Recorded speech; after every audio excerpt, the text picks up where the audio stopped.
All right, Colossians chapter 2, we pick it up in verse 20.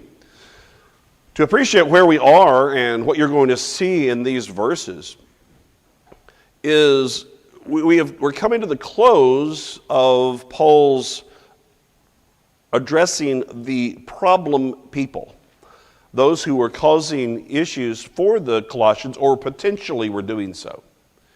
And if you remember where we are, is that he spent a lot of time early on through the book reestablishing faith in Christ, moving that forward to give them confidence in his role, and also then pairing that with his confidence in them and bringing them in so that his own recognition and treatment of them says he cared for them and he was working for them, and that the fact that he hadn't taught them personally did not matter in terms of their identity as Christians, part of God's people. So that when he got down then in verses 6 and 7, he introduced, here's what you need to be concentrating on. And that is learning from Christ. Building on the foundation that you established when you obeyed the gospel, and here's where you need to make sure it is focused. And then immediately after that, in verses 6 and 7, he shifts to talk about this problem that he's concerned about that they might be influenced by. And I want to go ahead and read verse 8 of chapter 2 to remind you of the wording. Beware lest anyone cheat you through philosophy and empty deceit, according to the tradition of men, according to the basic principles of the world, and not according to Christ. Now, he specifically after that returned to Jesus and why they needed to prefer in every way Jesus as the teacher by talking about his identity as God who had come in the flesh and that they have everything they need in him. And then he returns to this problem area, and you see that it is Jewish-oriented because in verse 11 he mentions circumcision, and then he says, verse 12, and this is going to be pertinent in a moment, buried with him in baptism, in which you also were raised with him through faith in the working of God who raised him from the dead. So that's going to be important. And that he has, verse 13, made alive together with him, having forgiven you all trespasses. Now, verse 14, having wiped out the handwriting of requirements that was against us, which was contrary to us, and he has taken it out of the way, having nailed it to the cross. Now, some of the wording that I just went over, I'm going to have to point out connections, but the reason why I went over those verses is now here as he's coming to the end of this section. So verses 8 through 23 of chapter 2 are all addressing this issue with these Jewish teachers that we've seen are kind of a hybrid of both having a Judaizing idea to them of wanting to enforce Jewish kind of practices, external practices, but they also have a kind of we talked about the mysticism idea to it, where either it was probably Merkabah, but it could also be what's called apocalyptic mysticism, that was rooted in their traditions and especially the writings of the intertestamental period. Okay, that's what we have here. But since I'm going to refer to these verses, I wanted to go ahead and read them up front. So now let's turn our attention to verse 20 as he's concluding his argument about why they need to completely ignore these people. Therefore, so you get the idea, okay, if you died with Christ from the basic principles of the world, why, as though living in the world, do you subject yourselves to regulations? Okay, did you catch that? There are 3 different references just in that verse to what was said earlier. And the first is, if you died with Christ. Well, where did you die with Christ? He's saying, and you have 2 choices of ifs in Greek. And this happens, so this is, since this is the case, essentially. You died with Christ. Well, where had they died with Christ? Baptism. because you're buried with him in baptism. So since you are in that situation, and this is a theme he'll return to as well later on in chapter 3. If you died with Christ, that is that together with Christ, we mentioned that earlier, that binding together and being in unison with Christ. If you did this, if you really became Christians, you tied yourself to Christ.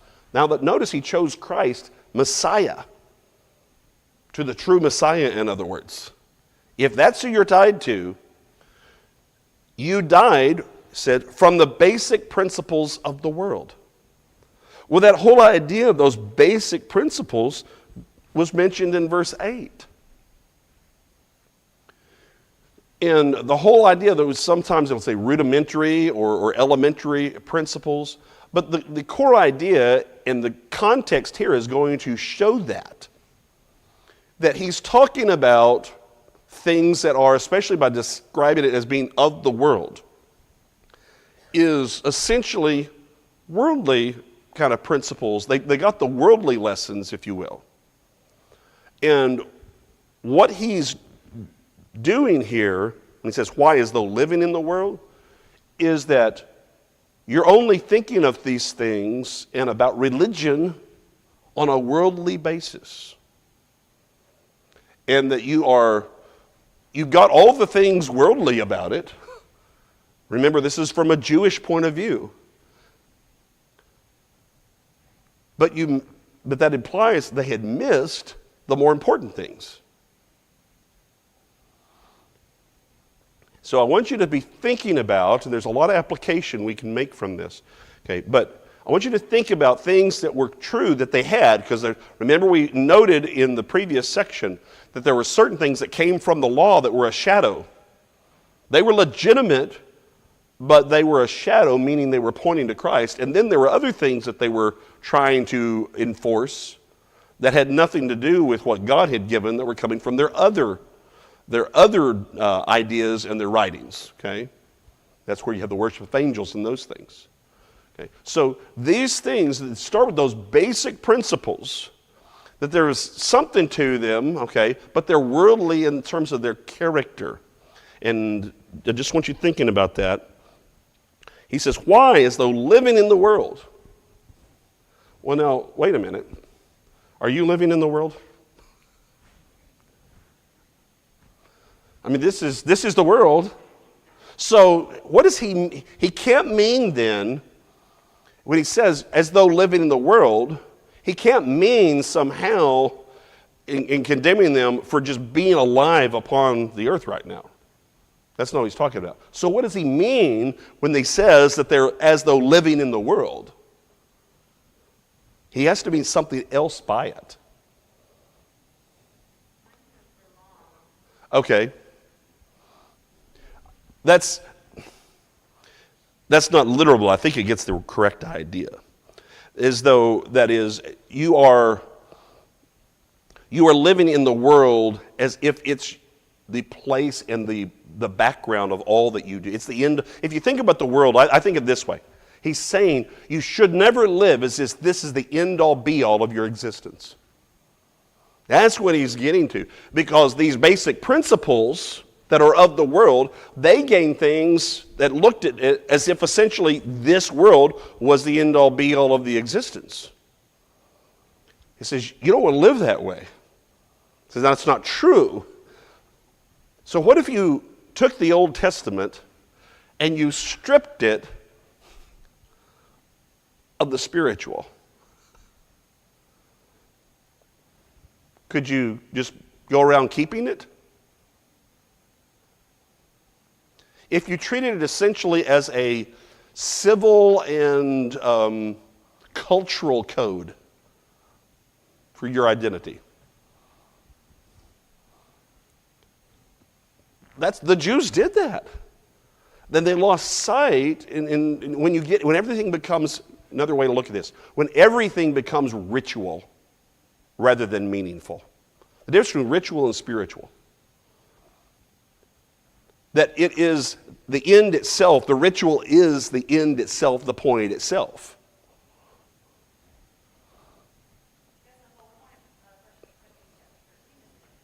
Yeah, loses all heart and point, motivation.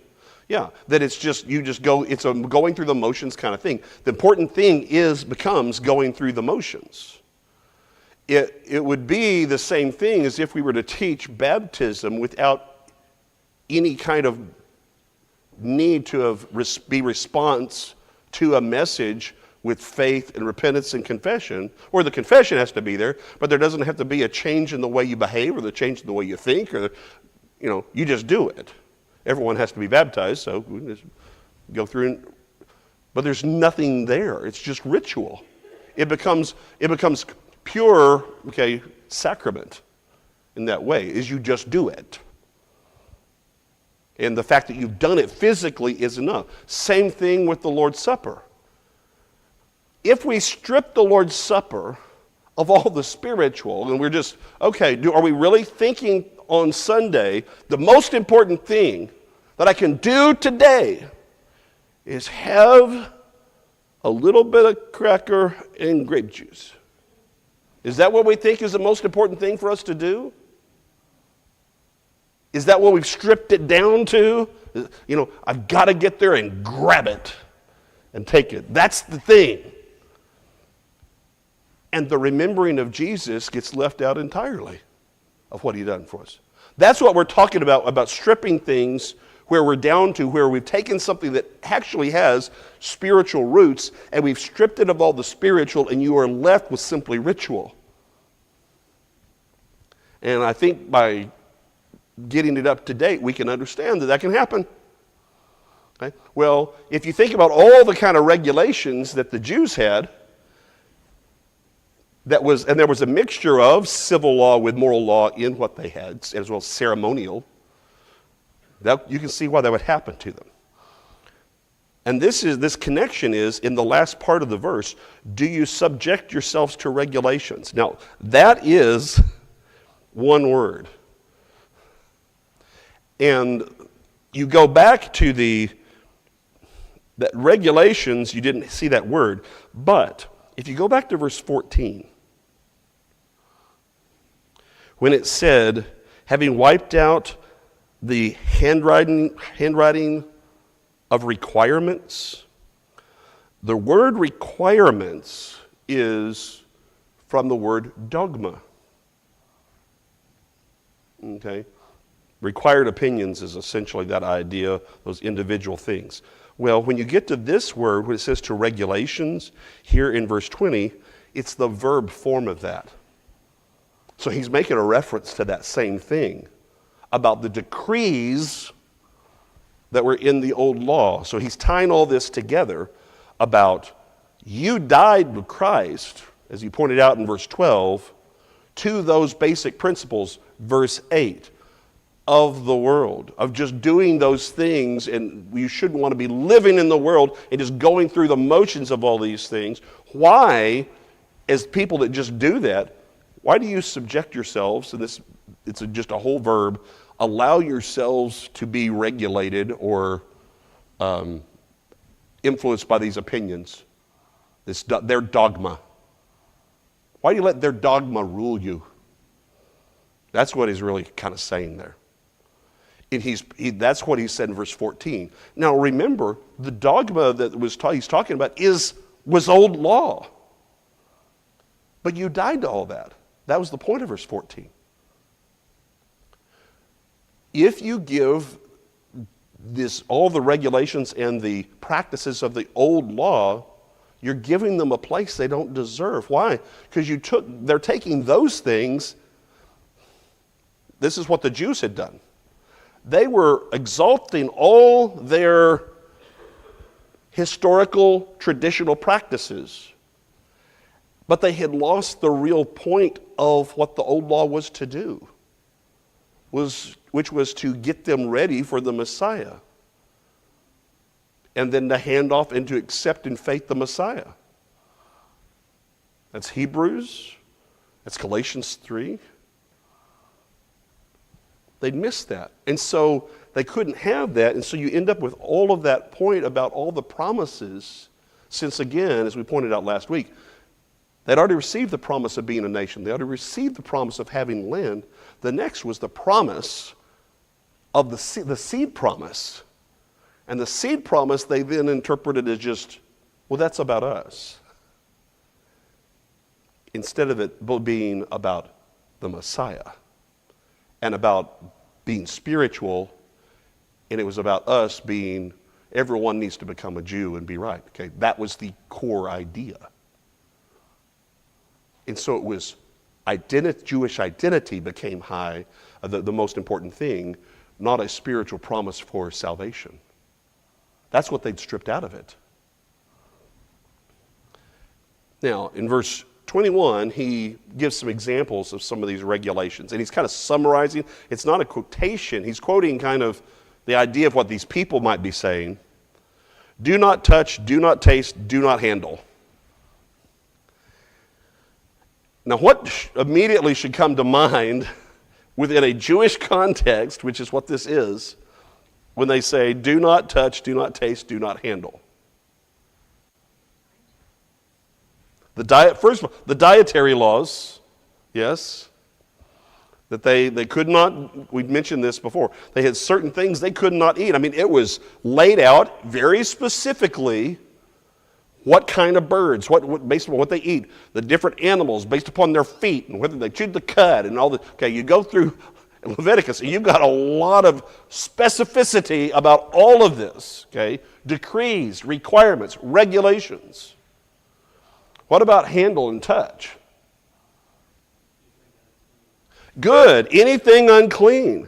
So you have, and that was really the whole idea behind the dietary as well, is you had clean animals and unclean. Remember the problem that Peter had in Acts chapter 10? It says, kill and eat, and Peter says, Okay, so that's what's going on here, is an imposition of Jewish regulation of dietary laws and ceremonial, which is you didn't touch, for example, you didn't touch a dead body. That made you unclean. You didn't touch any of these other things. You're unclean. You have all certain things that have to do with blood, certain behaviors that made you unclean, that determined your behavior. Okay? And they missed the overall point. All of those were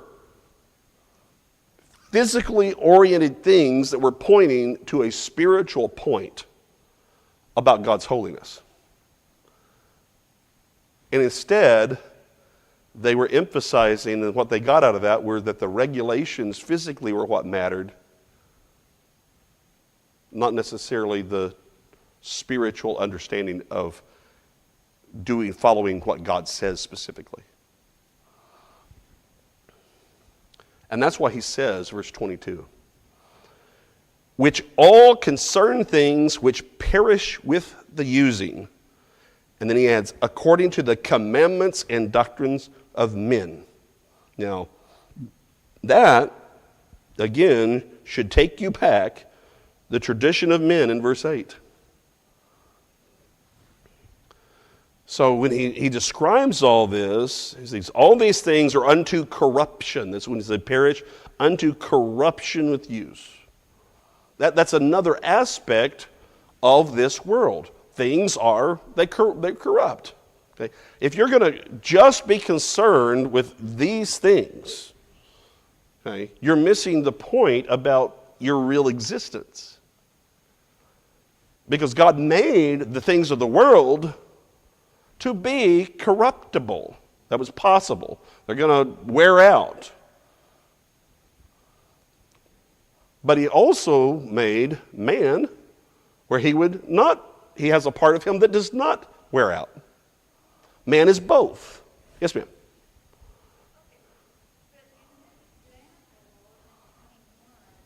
Mm-hmm. Yes.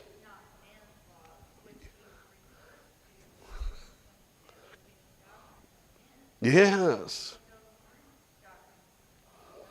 They were not originally doctrines of men, but their enforcement after the death of Christ and the ongoing of the gospel were.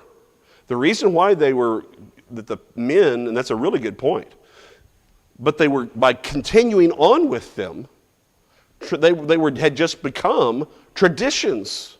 They were, because now think about it this way. If you have a point originally of doing something, but then it's fulfilled its purpose, and then you continue afterwards after the purpose was fulfilled, that's just tradition, right? Okay, I'm going to tell the old joke, okay? This is like, every preacher knows this, okay? And you've probably heard it, like, how many people are anticipating what I'm about to say right now? Good. Okay. Young couple gets married. Wife goes in. She's going to make a roast. Takes a roast, cuts it in half, puts it in the oven, makes it. Husband is looking at her. Okay, he's just watching for a while. She does this several times, and then he just finally asks, "Why are you cutting the end off the roast?" And she says, "Well, that's how my mom always did it." "Well, why did your mom always do that?" She says, "I don't know." "Well, I'm curious." So she calls up her mom and says, "Mom, why do we cut off the end of the roast?" And the mom says, "Well, I didn't have a big enough pan." Okay, so in other words, it was beyond the actual reason, no longer existed. But the practice continued anyway out of tradition. She had a large enough pan. But tradition dictated you still cut the end off the roast. And that's what the Jews had done. The old law had fulfilled its purpose for the Jews in getting them to the Messiah and for his purpose. To continue on with it now showed that they were attached to it not because of listening to God, because they didn't listen to Jesus. The natural progression was God gives you this law. This law is until the next covenant. You are to listen to the new prophet like Moses, Deuteronomy 18. When you see Jeremiah say there's a new covenant coming, if they had actually listened to their own covenant, they would have been expecting Jesus, listened to Jesus, and accepted the new covenant. That's where a spiritual understanding and attachment to the old law would have taken you, which is what Paul argues in his sermons. They didn't do that. They were attached to just the keeping of it, not to the core meaning and purpose of it. And that was what made the difference. But it's really a question because it gets us to draw that out. So they had concentrated. You notice the wording of the world and now which perish with the using. Where was their concentration? On the things of the world. To them, it was the physical things. Roger? Weird story. I accidentally killed a kid when I was a child. Sure. It ran into me, stepped on it. I picked it up and was trying to take care of it. The sad thing was that kid got cold in my hand and died. Is he no longer responded to me. There was nothing I could do to get that poor dead little thing to respond. Well, I think we've got an overarching principle here. With Judaism, the Gentiles going back to their old lives, anytime we turn around and look at something, we are responding to something. That's dead.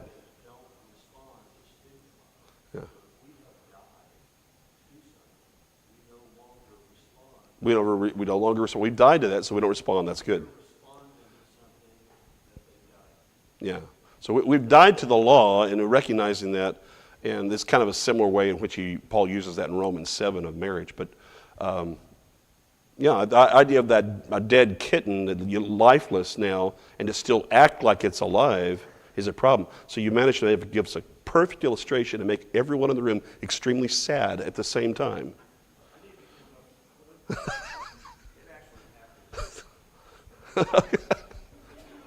I got you, Roger. I understand. Yes, Cameron.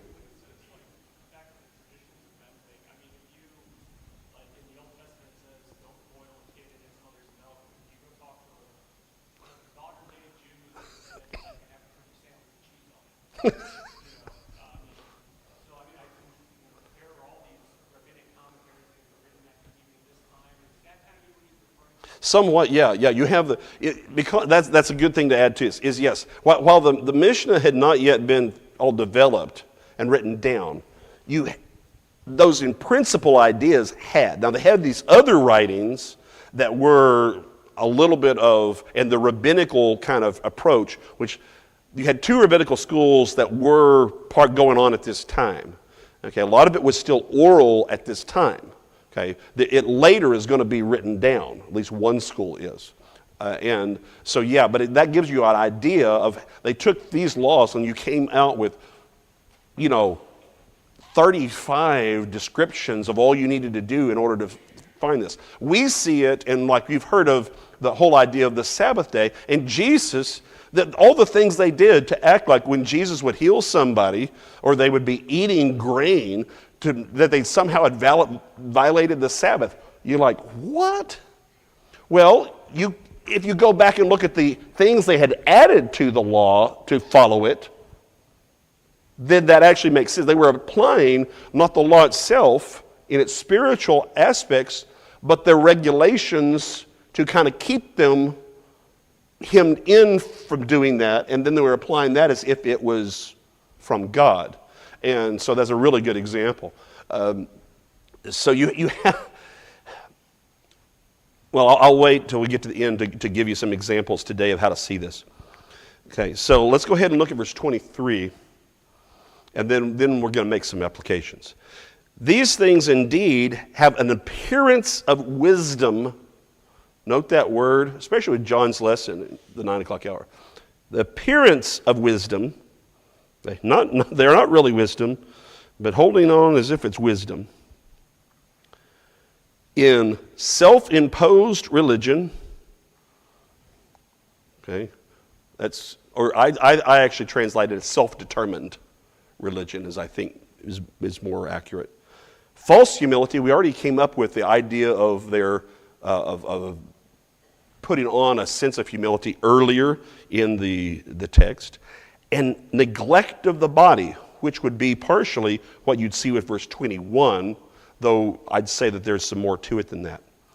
But are of no value against the indulgence of the flesh. Now he's ending strongly with what here he's been going with this problem of concentrating on the world and simply the physical as the means of correcting all of our problems and being right with God. Okay, so you say, okay, he gives it. They might have an appearance of wisdom. You have, when you look at the idea of what it says, a word of wisdom. Okay, you have kind of a message of wisdom. There's a work that came out, and I think probably it's after Colossians, but it was reflective of some of these ideas of that some of the Jewish writings, and one of them was a work trying to explain a philosophical view that was wisdom literature to essentially a Hellenistic Greek audience that justified Judaism as a worthy philosophy. Okay, that writing came out probably, they think around 100 AD. Okay, but it's pretty clear that those ideas pre-existed that, and I think we're dealing with some of that here. Okay, I'm going to first here. Dana. That's all right.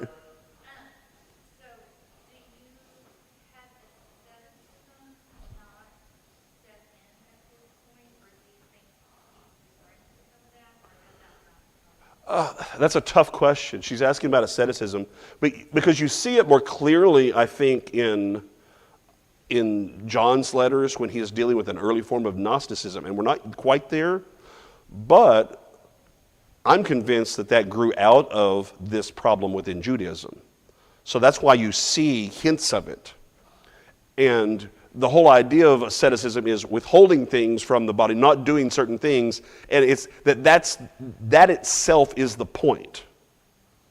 Okay, that's what he's saying when he says they're of no value against the indulgence of the flesh, is that if I just do all of these things externally, then I've solved my spiritual problem, though they're not going to call it a spiritual problem, but that's really what's going on.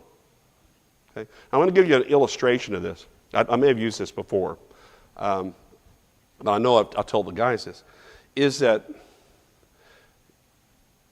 problem of lust, a man's lust, solved by the burqa? No. It's papered over. It's trying to solve an internal problem by an external regulation. It takes the responsibility off me and puts it entirely on someone else. Now, the Bible presents a far more balanced view when it comes to modesty, where both the person looking and the person wearing are equally responsible. Okay? But you can try to regulate your way into holiness by like controlling your environment physically. So if I can just control all the things around me to where I make it match what makes me feel right and good and holy, and I can just kind of work that, then everything will be right. Are you, and I see your hand, do you ever find yourself, maybe I mean, I'll admit to, I can be a little odd. It's okay. Yeah.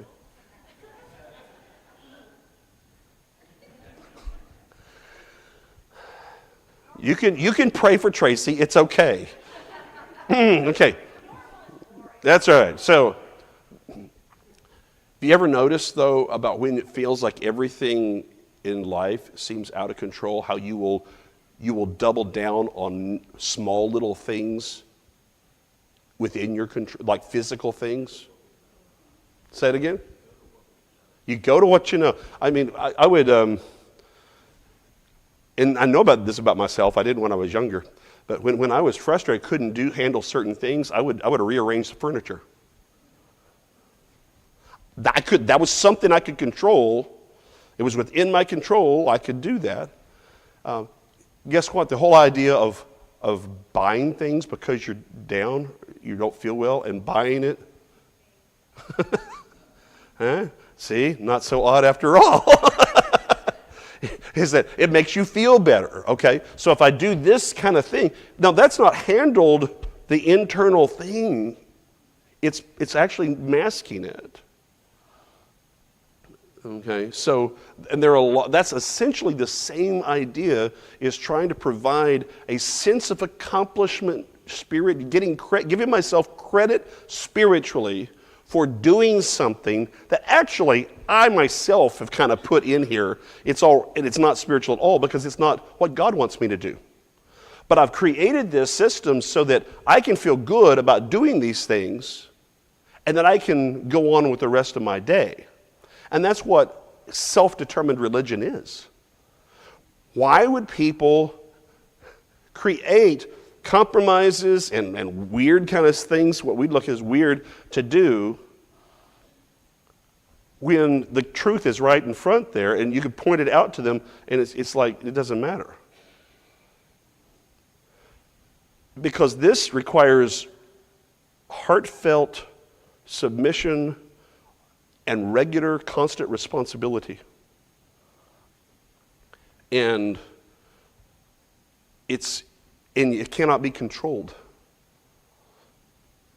These other things, outside external regulations, are easier kind of to do, easier to control, and I can feel good that I've done what I needed to do, and I can go on. So, if we're just doing something, notice, to make ourselves feel better about our lives. This is I'd say we're going to get to real today. This is what a lot's going on today. A lot of people are they're looking for something to feel good about themselves in life. And that's part of the problem, is they're not coming to grips with life as it is. They're trying to find something else that will cover over the problems with how they feel internally.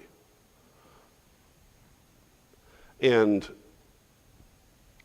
I think that has worsened because of how much tension has been brought in recent years, both in the world generally, in politics, COVID, all these kind of external things that create a very negative, just the environment is hard, and you're looking for something that can be concrete.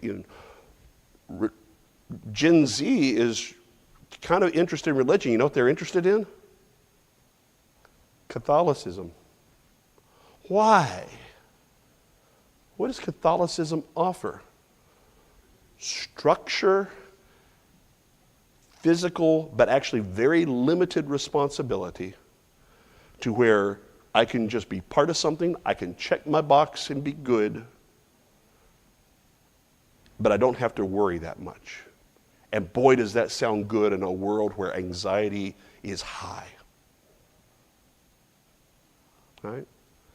Doesn't mean we've solved the things we're anxious about. Okay? Because only the gospel and working through these things internally are we going to really have peace. But here's why I bring this up. We can think of these kind of issues that are covered in Colossians that were a danger, and it seems so distant because you don't have anybody, to my knowledge, that is running around as a Jew wanting to convert you or getting you to adapt to Judaism within your Christianity. I don't know of any of those guys today. But in principle, those things still exist. And it's important for us to recognize them so that we can kind of address them, deal with them, and also reflect for ourselves on how easy it is to let our Christianity turn into a ritual system rather than a heartfelt, faith-based commitment to submit to God. And because you can do one and all the externals all look the same. But the why is very different. And so here we have Paul getting down not just to the what that they were introducing, but also its core philosophy of why it was so flawed. It doesn't help the indulgence of the flesh. You're not better off spiritually. Your life is not improved. You're not going to be a better person. You're just doing different things.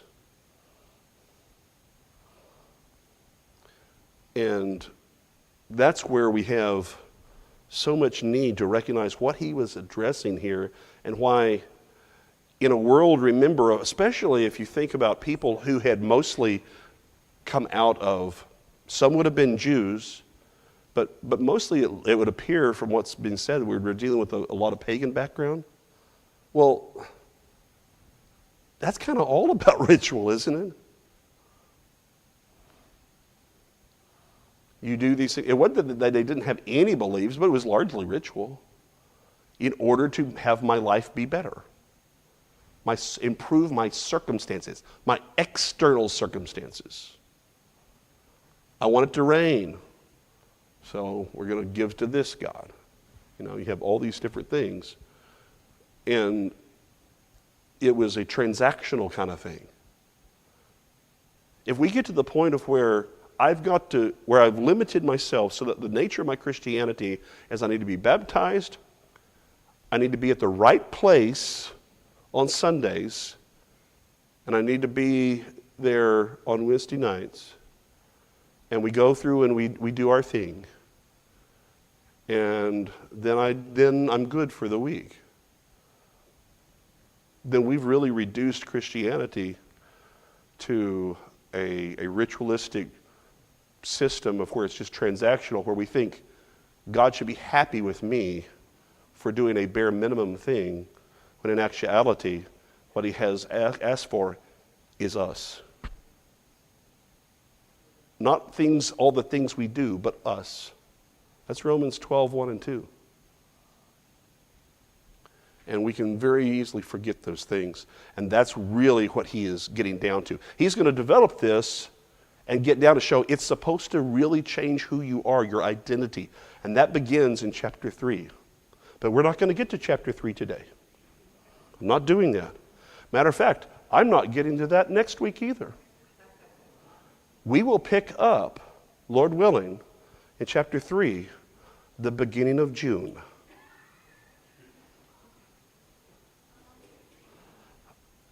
In the meantime, I'm sorry, did I catch you off guard? David Hamrick has agreed to teach for the month of May, and so we're excited about that. You get to hear David, and he's going to take May, I'm going to be gone, and I'll see you in June. All right, everybody? Now, I had to work very hard to make sure we came to a perfect stopping point in the middle of Colossians to make this work. So if you're wondering about the pacing, that's the reason why. All right, so I know that the bell has a couple of minutes to go, but we're going to stop there. And I appreciate your comments, really good at bringing important ideas out. Always appreciate that. And I will see you in a few weeks.